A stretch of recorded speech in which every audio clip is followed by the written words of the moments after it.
Hi అండి, అందరికీ నమస్తే. నేను మీ Sujatha. Welcome back to Sujatha pressure cooker. ఈరోజు వీడియోలో టేస్టీ పులావ్ రెసిపీని మీతో షేర్ చేసుకోబోతున్నానండి. చాలా టేస్టీగా ఉంటుంది. సరికొత్తగా అంటే కొత్త ప్రాసెస్లో చేస్తున్నాను. ఈ రెసిపీ అయితే సూపర్ టేస్టీగా ఉంటుంది. మీరు హోటల్స్లో తినే బిర్యానీ, పులావ్ అన్నిటికంటే ది బెస్ట్ అని చెప్పవచ్చు. ఈ కార్తీక మాసంలో అయితే పిక్నిక్ పెట్టుకుంటే ఈ రెసిపీని అస్సలు మిస్ కాకండి. భలే అద్భుతంగా ఉంటుంది. మీరు అయితే ఎక్కడ స్కిప్ చేయకుండా పూర్తిగా వీడియోను చూడండి. మరి లేట్ చేయకుండా టేస్టీ పులావ్ రెసిపీని చూసేద్దాం రండి. ఫస్ట్ రెసిపీని తయారు చేసుకోవటం కోసం ఒక బౌల్ తీసుకొని అందులోకి 1 కప్పు దాకా బాస్మతి రైస్ని తీసుకోండి. ఇక్కడ నేను బాస్మతి రైస్ తీసుకున్నానండి. మీరు నార్మల్ రైస్ తోటైనా చేసుకోవచ్చు, చాలా బాగుంటుంది. తర్వాత ఇందులోకి వాటర్ పోసుకొని 2-3 సార్లు శుభ్రంగా కడిగి మళ్ళీ వాటర్ పోసి ఒక అరగంట పాటు నాననివ్వండి. ఇలా వాటర్ పోసిన తర్వాత దీన్ని పక్కన పెట్టేసుకొని నెక్స్ట్ వచ్చేసి 1.5 కప్పుల దాకా నీళ్లు తీసుకోండి. ఈ వాటర్లోనే ఒక వెల్లుల్లిపాయను వేసుకోండి. ఈ క్వాంటిటీకి ఒక వెల్లుల్లిపాయ అయితే సరిపోతుంది. ఇందులోనే కొంచెం అల్లం ముక్కను కూడా వేసుకోండి. అలాగే ఒక మీడియం సైజు ఉల్లిపాయను సన్నగా బారుగా కట్ చేసి వేసుకోండి. తర్వాత ఇందులోనే 1 స్పూన్ వరకు ధనియాలు కూడా వేసుకోండి. ధనియాలు వేయటం వలన ఫ్లేవర్ బాగుంటుంది. నెక్స్ట్ వచ్చేసి హోల్ గరం మసాలా వేసుకోండి. మీ ఇంట్లో ఏవి అవైలబుల్గా ఉంటే అవి వేసుకోండి. నేను ఇక్కడ చూపిస్తున్నాను చూడండి. లవంగ, జీలకర్ర, దాల్చిన చెక్క, యాలకులు, ఇంకా మీ ఇంట్లో ఏవి అవైలబుల్గా ఉంటే అవి వేసుకోండి. అలాగే ఇందులో కొంచెం సన్నగా తరిగిన కొత్తిమీరను కూడా వేసుకోండి. పుదీనా ఉంటే కూడా వేసుకోండి, లేకపోతే స్కిప్ చేయవచ్చు. నేనైతే 1 కొత్తిమీరను మాత్రమే వేస్తున్నానండి. నెక్స్ట్ వచ్చేసి రుచికి సరిపడా ఉప్పు వేసుకొని ఇప్పుడు స్టవ్ ఆన్ చేసుకొని వీటిని బాగా మరిగించుకోవాలి. కలుపుకుంటూ ఈ ఫ్లేవర్స్ అన్నీ వాటర్లో వచ్చే అంతవరకు మరిగించుకోండి. అలాగే ఈలోపు మన ఛానల్కి ఇంతవరకు సబ్స్క్రైబ్ చేసుకోకపోతే సబ్స్క్రైబ్ చేసుకోండి. అలాగే వీడియో నచ్చితే లైక్ చేసి మీ ఫ్రెండ్స్ అండ్ మీ ఫ్యామిలీ మెంబర్స్కి షేర్ చేయండి.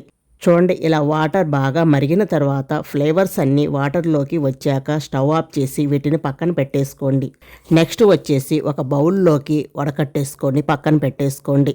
నెక్స్ట్ వచ్చేసి స్టవ్ మీద కళాయిని పెట్టుకొని అందులోకి 2 టేబుల్ స్పూన్ల దాకా ఆయిల్ వేసుకోండి. ఆయిల్ వేడైన తర్వాత ఒక మీడియం సైజు ఉల్లిపాయను ఇలా సన్నగా బారుగా కట్ చేసి వేసుకోవాలి. వీటిని బాగా ఫ్రై చేసుకోవాలి. లైట్ గోల్డెన్ బ్రౌన్ కలర్ వచ్చే అంతవరకు వేయించుకోండి. ఇలా మంచి కలర్ వచ్చిన తర్వాత ఆనియన్స్ని తీసి ఒక ప్లేట్లోకి తీసుకొని పక్కన పెట్టేసుకోండి.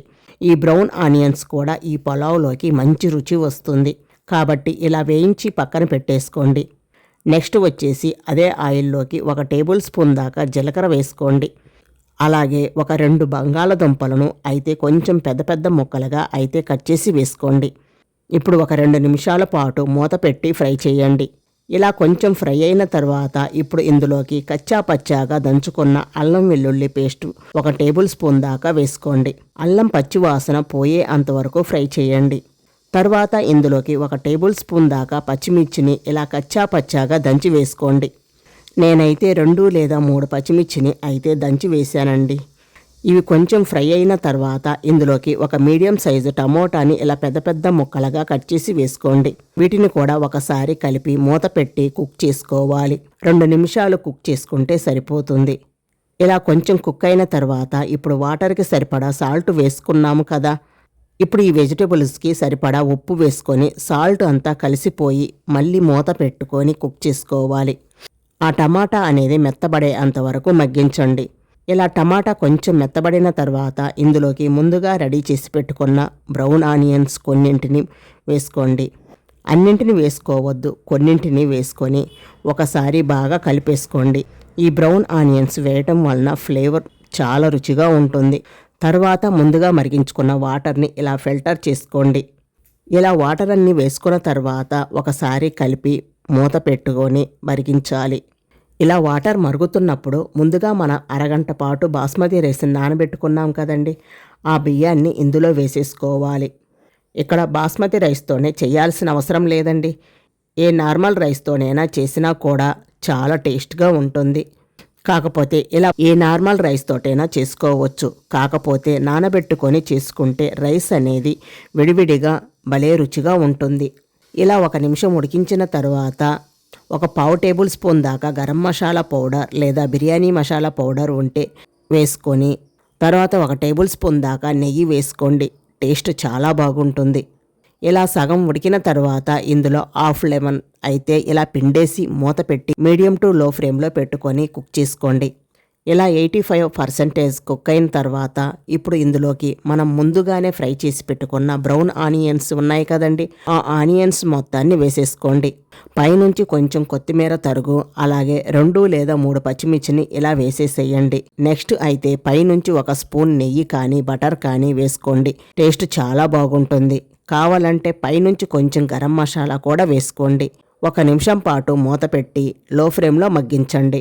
5 మినిట్స్ తర్వాత చూస్తే మంచిగా కుక్ అయిపోయింది. ఇలా కుక్ అయిన దానిని ఒకసారి బాగా కలిపేసి సర్వ్ చేసుకోండి. రైతా కానీ ఏమీ అవసరం లేదండి. మంచి ఫ్లేవర్తో భలే రుచిగా ఉండే పులావ్ రెసిపీ రెడీ అయిపోయింది. అంతేనండి, super tasty pulao recipe ready అయిపోయింది. మీరు కూడా తప్పకుండా ట్రై చేయండి. ట్రై చేసి మీకు టేస్ట్ ఎలా అనిపించిందో నాకు కామెంట్ రూపంలో తప్పకుండా తెలియజేయండి. వీడియో నచ్చితే లైక్ చేసి మీ ఫ్రెండ్స్ అండ్ మీ ఫ్యామిలీ మెంబర్స్కి షేర్ చేయండి.